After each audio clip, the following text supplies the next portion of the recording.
日の目を見ない路地の湿った片隅で人目を避けつつ仲間と暮らす。石を持ち上げ僕を見つけた少年がつつき手のひらで丸まり転がる。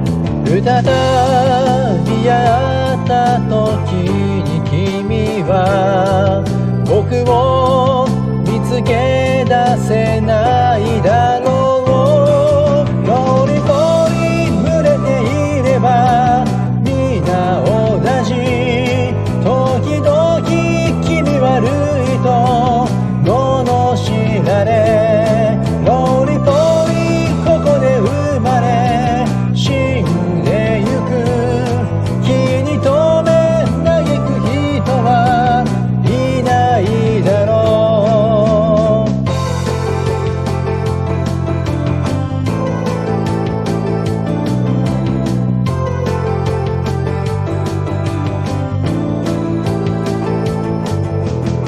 ネズミ色の体が青く輝き出す。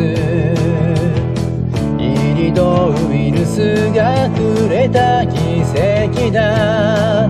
美しいとみんながつぶやく。胸を張って日の下を行く。